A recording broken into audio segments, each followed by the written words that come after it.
Hey, good people, how you doing? What's up, everybody? My lapel mic is not on. Let me put that on real quick. I keep forgetting that. Slap it on real quick. Boom, here we go. Back again. Once again, we are live. This is Jay Hollingshed, your high performance mindset coach and public speaker.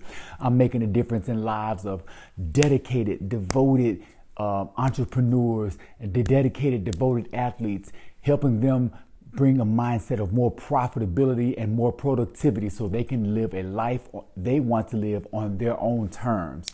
Gina Cecily, my aunt, already tuning in. Lisa Chapman, Hollingshed, my wife, already tuning in. My front row seat people, yes, I see you, aunt. You are back, and I appreciate the support.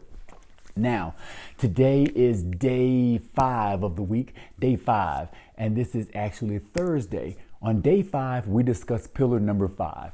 Pillar number 5 is always imagery and visualization. Imagery and visualization. So before we get into the meat of that, and okay, we lost our connection for a second and we are back.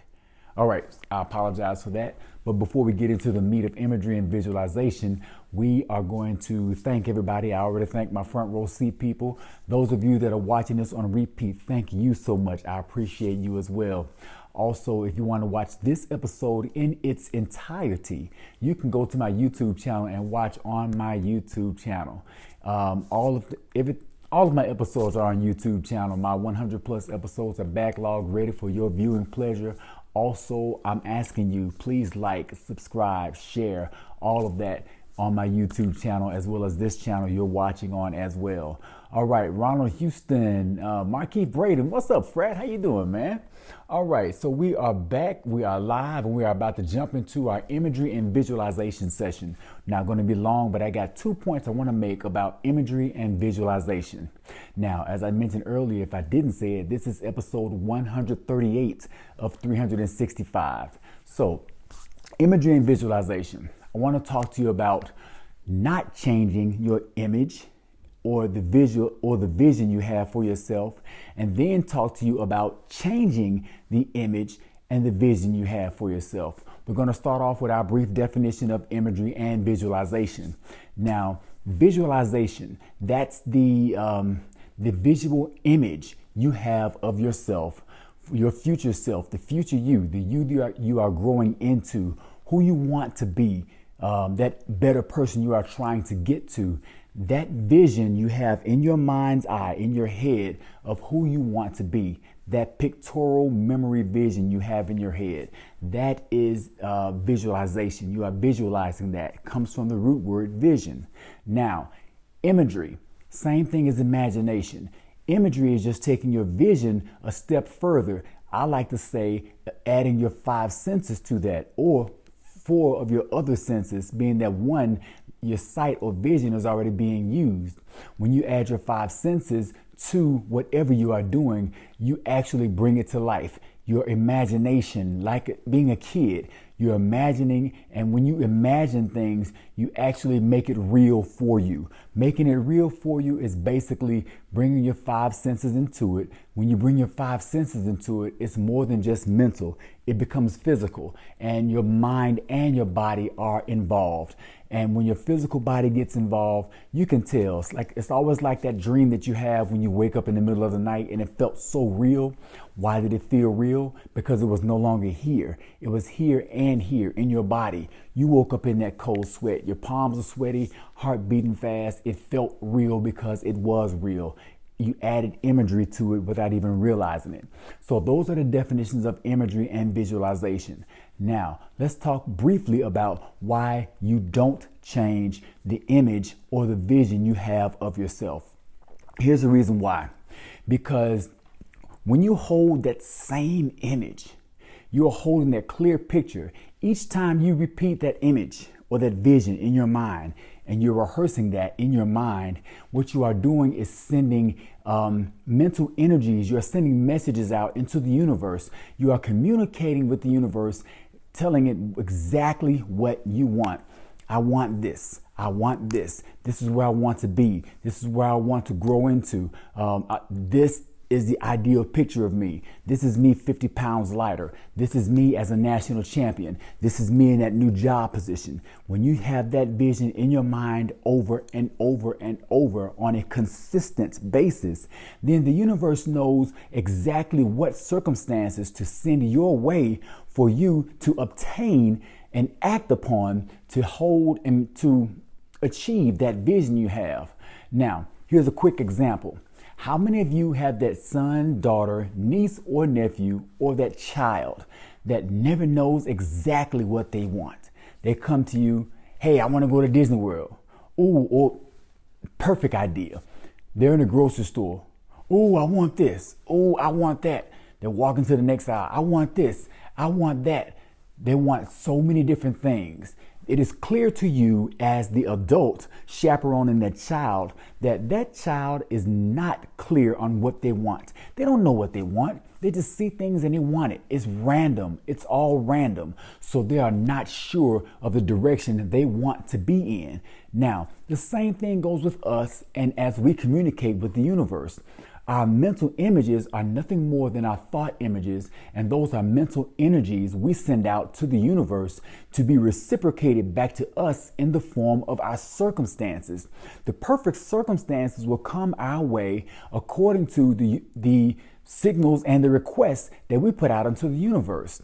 So if we act like that child and we're putting our signals into the universe, ooh, I want this car. Ooh, I want that house. Hey, I like that suit. Ooh, I want that job. Hey, he said I sound good as a speaker. I want to be a speaker now.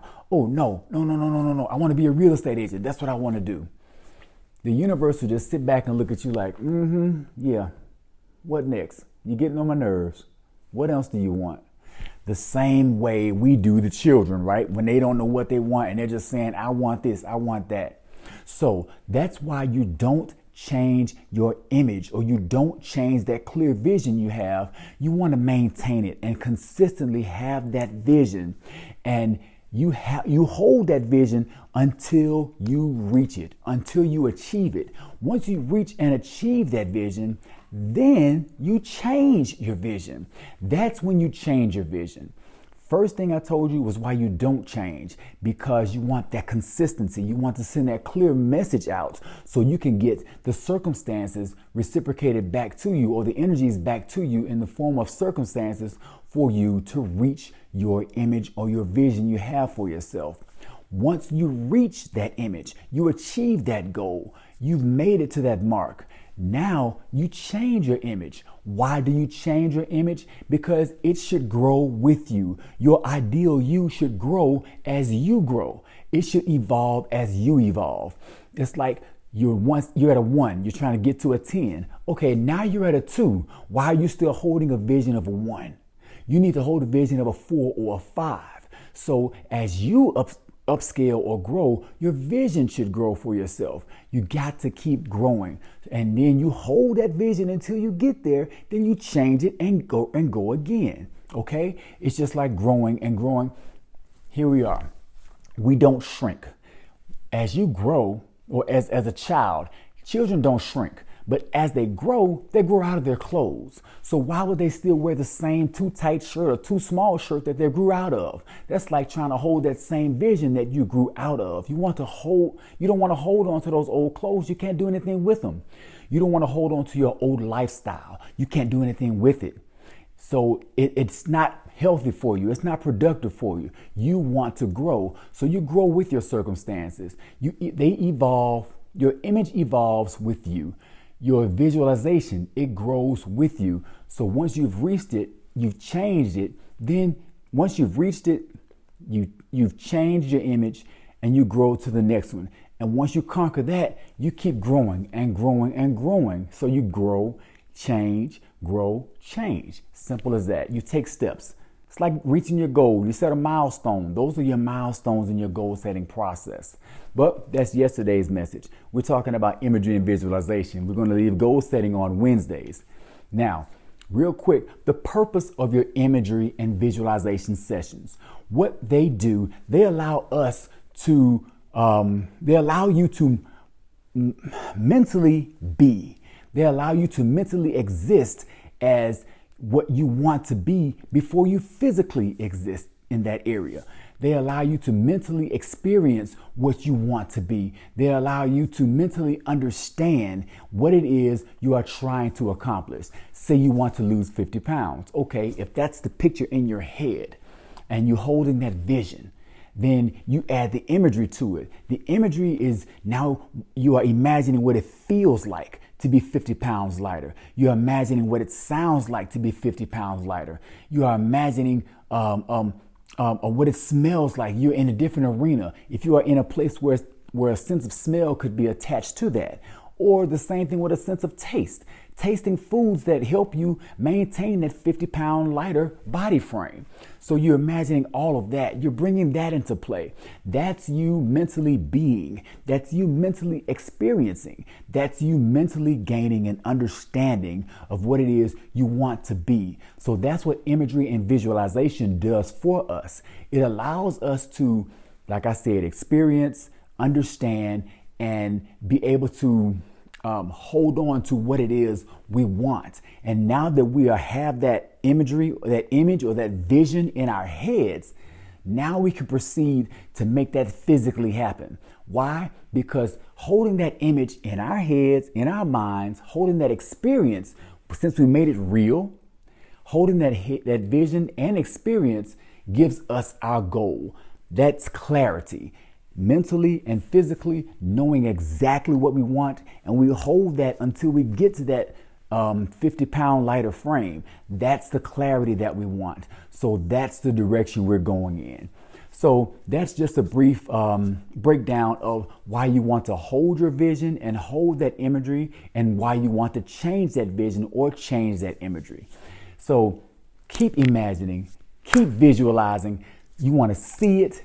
You want to set it, you want to see it, you want to become it, you want to achieve it, and you want to change it, and just keep growing, keep going, and keep growing.